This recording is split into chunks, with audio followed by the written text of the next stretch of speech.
Social pressure is becoming an epidemic of astronomical proportions. In a 2018 poll by social media site After School, over 45% of participants reported feeling stressed at school and cited relationships as being the primary factor. And it doesn't stop there. Intense parental pressure to perform is causing young adults to now enter universities with pre-existing depression and anxiety at alarming rates. And once you've graduated, it doesn't get any easier. According to a 2018 study by the Korn Ferry Institute, over 35% of workers are reported feeling stressed out and citing their boss as the primary source of their stress. At this point in time, social pressure is so ingrained into our society that it's difficult to see where it's even coming from. By the end of this video, you'll know the most common types of social pressure, as well as how to detach yourself from the mom mentality so you can start living your life according to your own terms.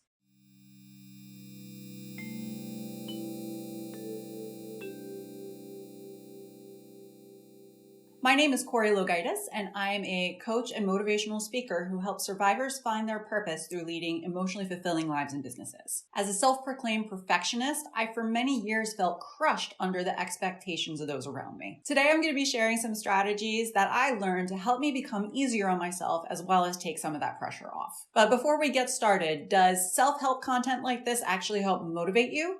If so, be sure to hit subscribe so you get updated the next time a new episode airs. So what exactly is social pressure? According to Wikipedia, peer pressure, or social pressure, is the direct influence on people by peers, or the effect of an individual who gets encouraged to follow their peers by changing their attitudes, values, or behaviors to conform to those of influencing groups or individuals. Now, there's a few important things to note when it comes to social pressure. First up, social pressure or peer pressure, I think, has a rap for being only really our young people being affected by it, which this is definitely not the case. Adults feel peer pressure just as much as children and young adults do. Also, it's important to note that social pressure or peer pressure isn't necessarily always a bad thing. It can actually motivate us to be better versions of ourselves. But the important thing is that we are taking it on not from a negative connotation, but from a positive connotation. So really quick, we're going to go over a few quick examples of social pressure so that it's a bit easier for you to be able to identify it the next time you experience it. The first one up is perfectionism. Perfectionism we see every single day. Each time you scroll your Instagram feed or each time you see your seemingly perfect neighbor with their white picket fence, their family, their wife, and their beautiful car. Right? We have this preconceived notion that our lives need to be perfect, and life doesn't work out that way. Feeling the need to be perfect is a social pressure that we feel from those around us, but ultimately something that we source within ourselves as well. Another example of social pressure is the pressure to perform. So like I had mentioned earlier, when it comes to young adults feeling parental pressure to perform at school, it could be pressure to perform academically, pressure to perform in a job environment.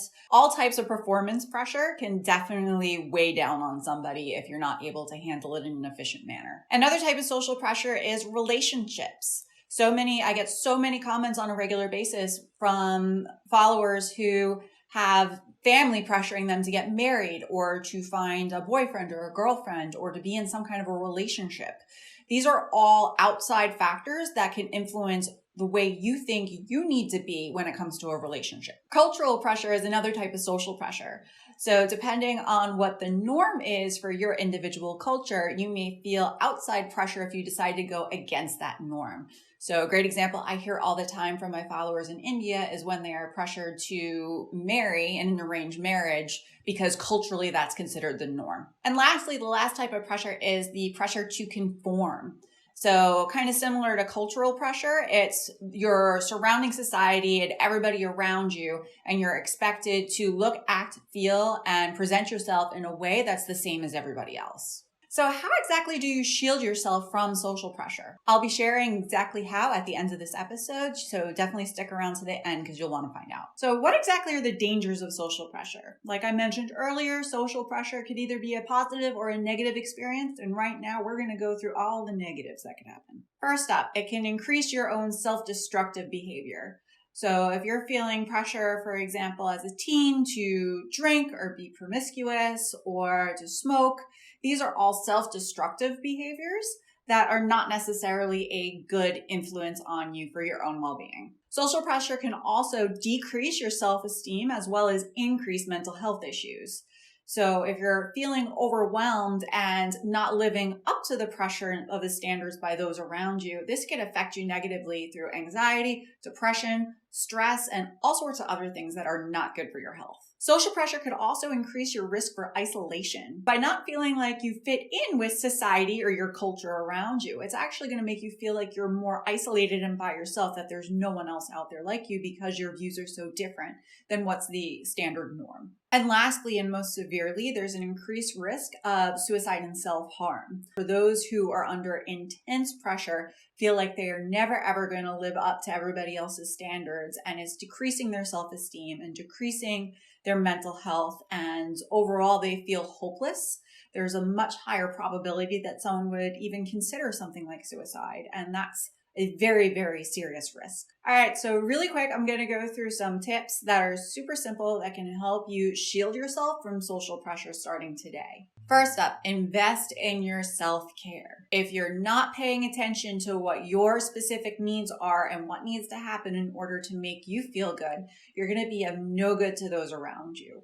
So if the pressure to keep up is causing you to, not invest in your sleep, to stay up at all hours of the night, to not pay attention to your health, and the stress is overwhelming and crushing you, you need to do something to take care of yourself. And that might mean saying no to a few things, or decreasing your workload, or doing whatever it takes in order to make sure that your life is more balanced out and you're not feeling as stressed. Next, and this is super important, especially when it comes to pressure from society as well as your culture, it's knowing what you personally value. Your own values may be very, very different than your culture's or your community surrounding you.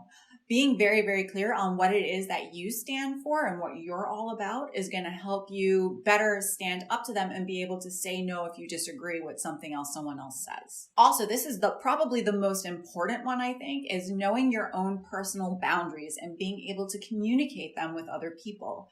What will you and won't you accept?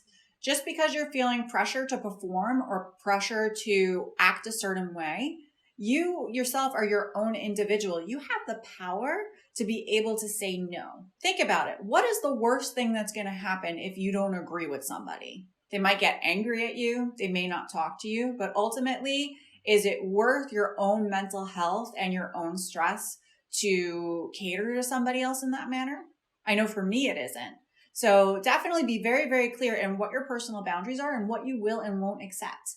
And be sure to communicate that to other people, because you're within your right. If they want to communicate to you how they feel that you should be acting, you have the right just the same to be able to say no. And like I just mentioned, remember, you always have a choice. So for example, your parents are pressuring you to go to university. You ultimately have a choice if you don't want to go, or if you're being pressured to be married. No one is forcing you to get married. You have your own individual choice. Will it cost you your relationships with people you may love? It may, and that's up to you to be able to decide whether or not that boundary for you is that important for you to be able to uphold. You got to think about your own mental health and your own well-being and make tough decisions. But when you do, it's going to help relieve some of that pressure and allow you to fully be and realize who you really are without taking on everybody else's thoughts and feelings around you. And also, when you're upholding your own boundaries, remember those around you also have their own choice. So the example I gave before of, a student feeling parental pressure to attend university. Yes, it's your choice not to go to university, but it is also their choice, for example, if your parents were going to finance your education, to say, okay, well, if you're not going to go to be a doctor, we're not going to provide you, with your tuition. That's their choice. So you need to be prepared to meet all the different consequences and ultimately do what feels right to you in your gut. So I want to know, how has social pressure either positively or negatively affected you? Definitely hit me up, leave a comment either on the blog post, or on Facebook, Instagram, Twitter, or YouTube. I would love to hear it, and I just may feature your comment on a future episode. Ready for even more inspirational and motivational content? Be sure to head over to my website, www.corilow.com, and sign up for my email list. Every single week, you'll receive tips, tools, resources, and interviews designed to help you lead a more emotionally fulfilling life and business. I look forward to connecting with you there.